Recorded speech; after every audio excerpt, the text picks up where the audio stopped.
Hey everyone, welcome to class. I'm so thrilled to have you here today. In this explainer, we're going to bridge a pretty crucial gap. We're taking high-level business theory and connecting it directly to gritty, real-world survival. Because out there in the corporate landscape, understanding right from wrong isn't just some abstract philosophy, it's literally the bedrock of your future career. Warren Buffett once said something that perfectly sets the stage for us. He noted, "In looking for people to hire, you look for three qualities: integrity, intelligence, and energy. And if they don't have the first, the other two will kill you." I love using this quote because it establishes a fundamental truth right out of the gate. Legal compliance is just the floor. Ethics, that's the ceiling. A smart, energetic employee who lacks integrity is basically a walking liability because they'll just use all that intelligence and energy to find creative ways to cut corners. So here's our syllabus for today's explainer. Think of it as a roadmap for your ultimate survival guide as young professionals. We'll define business ethics, look at the true cost of getting caught, break down 3 moral frameworks, walk through a 5-step decision process, dive into corporate social responsibility, and wrap up with culture and leadership. Let's jump right in. Okay, starting off with Section 1, Defining Business Ethics. Now, it's incredibly common to mix these two concepts up. On one hand, we have legal compliance. That's really just doing the bare minimum strictly required by law to avoid a fine or a lawsuit. But on the other hand, we have ethical reasoning, and this asks a much deeper, more demanding set of questions. What's right? What's fair? What's just? You see, the law tells you what you can do, but ethics tells you what you should do. There are plenty of things in business that are technically legal, but absolutely disastrous if they cross ethical lines. If you're taking notes, definitely jot this down, because it'll absolutely be on the midterm. Business ethics is the application of moral principles to business activities. It's the conscious act of going way beyond baseline compliance to actively distinguish right from wrong in your daily commercial decisions. It's all about building a moral compass for your behavior long before you actually need to use it. Let's transition over to Section 2, the cost of getting caught. Unethical behavior doesn't just quietly stay in the shadows. It comes with enormous human, reputational, and financial price tags. $74 billion. Yeah, that number should definitely wake you up. That is the staggering amount of shareholder value completely erased by the Enron collapse back in 2001. And remember, that wasn't just abstract corporate money. Those were employee retirement funds, life savings, everyday livelihoods, all wiped out just because of a massive ethical void at the very top of the organization. And hey, Enron isn't just an isolated piece of history. We see rapid-fire systemic ethical failures in companies we interact with all the time. Wells Fargo created millions of fake accounts because toxic sales goals just pushed their employees to the brink. Volkswagen literally installed cheat software to pass emissions tests on 11 million cars. Cambridge Analytica harvested the data of millions without their consent. And the Boeing 737 MAX crash has tragically cost 346 lives, largely due to schedule pressures overriding strict safety protocols. The common thread here? A systemic culture that puts short-term profit over people and completely silences anyone who tries to speak up. These aren't just one bad apple scenarios. They are total organizational failures. Which brings us to Section 3. 3 moral frameworks. Let's check out the theoretical toolkit we can use to look at the exact same dilemma through entirely different lenses.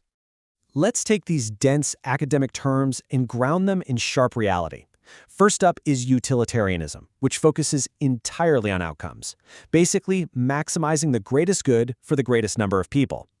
The strength here is that the math often favors doing the right thing, like issuing a costly recall to save lives. But the weakness, it can sometimes justify sacrificing a minority if the majority benefits. Second is deontology, which is all about strict duties and universal rules. Under this framework, lying is just wrong, period, even if it makes the company millions. It strictly protects human rights, but honestly, it can sometimes ignore messy, real-world complexities. Finally, we have virtue ethics. This one looks at character. You ask yourself, what would a virtuous, honest professional do in this exact situation? It beautifully addresses motive and culture, even if getting everyone to agree on what those virtues actually are can sometimes cause a bit of a debate. Moving from theory to practice, here is Section 4, the 5-step process. Because recognizing an ethical dilemma is only half the battle, knowing how to actually navigate it is what's going to save your career. Here's your definitive playbook to prevent, ad hoc rationalizations when the stakes are high and the pressure is on. Step 1, problem identification. Recognize that there's a moral dimension to your choice, not just a financial one. Step 2. Gather information. Know the exact laws, the internal policies, and the objective facts at play. Step 3. Evaluate alternatives. Use those 3 moral frameworks we just learned to weigh your options. Step 4. Test the option. Run it through the publicity test. Would you want your choice blasted on the front page of the morning news? And Step 5. Decide and act transparently. So let's test that process right now. Imagine a minor safety flaw is found in a product your company just shipped to 50,000 customers. A total recall is going to cost the company $2 million, but the actual harm rate is expected to be extremely low, just 0.1%. What should they do? Apply those 5 steps in your mind for a second. Can you spot the core conflict between the financial hit and consumer safety? Who ultimately gets hurt if you do nothing? If you evaluate the alternatives using utilitarianism or virtue ethics, the answer almost always points to doing the voluntary recall, despite the heavy short-term cost. Why?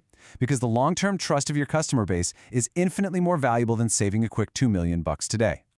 Let's pivot to Section 5, Corporate Social Responsibility, and see how companies bake these ethical principles right into their core strategy and their relationship with society. Corporate social responsibility, or CSR, is the act of voluntarily integrating social and environmental concerns into your operations. It's this profound recognition that a business doesn't exist in a vacuum, right? It depends entirely on the health and stability of the society it serves. And get this, here's a vital stat to remember as you enter the workforce. 87% of consumers say they will actively buy from companies that advocate for issues they personally care about. So CSR isn't just a nice PR bonus. It's a measurable, hard-hitting competitive advantage. So what does authentic CSR actually look like out in the wild? Well, take Patagonia. They aggressively donate 1% of their total sales back to the environment and have totally overhauled their supply chain to use recycled materials. Or Ben & Jerry's, who successfully integrate living wages and fair trade directly into their brand identity. Microsoft is committing to going carbon negative by 2030. And Starbucks provides extensive healthcare and tuition reimbursement. When companies genuinely get environmental protection and employee welfare right, it fundamentally strengthens customer loyalty and attracts incredibly passionate talent. People just want to work for a place they can actually be proud of. But a massive warning for all of you future business leaders out there. Do not fake it. Have you heard of greenwashing? That's the act of making false or exaggerated environmental claims to appear way more responsible than you actually are. The problem with faking CSR is that in today's connected world, the public will inevitably find out, and it will spectacularly backfire. Your authenticity has to be totally consistent across your corporate actions and your public reporting. Otherwise, you completely destroy the very customer trust you were trying so hard to build in the first place. All right, we are bringing it all home now with our final section, culture and leadership. This is all about the organizational systems that hold these ethics together when things get tough. Listen. Culture beats rules every single time. The tone from the top either sustains an ethical culture or it quietly dismantles it from the inside out. As a leader, when you decide to cut corners just to hit a quarterly target, the signal you're sending to your employees is loud and clear. Ethics are totally optional, regardless of what that glossy employee handbook sitting on their desk happens to say. Your actions literally become the new standard. And a strong culture isn't built by taping inspirational quote posters up in the break room. It's built by specific, actionable systems. You need specific codes of conduct that actually map to daily, real-world tasks. You need mandatory ethics training that uses relevant case studies, not just boring, generic videos. You need safe, genuinely anonymous reporting mechanisms, like hotlines, to protect the whistleblowers who spot trouble. You need dedicated ethics officers who actually have real authority. And most importantly, you need strict reward and accountability structures. You have to actively reward ethical behavior and punish violations equally at all levels. Otherwise, those codes are just empty words and cynicism takes over. I want to end this explainer with one final, provocative question straight from our syllabus. Can a company be fully profitable and fully ethical at the exact same time? And when does each goal naturally undermine the other? As you step out into your careers, I really want you to carry this critical thinking mindset with you. Challenge that outdated assumption that profit and ethics are mutually exclusive forces. Instead, strive to be the kind of leaders who prove that doing the right thing isn't just morally sound, it's actually the absolute best, most sustainable business strategy of all. Thanks so much for joining me today, and keep thinking critically.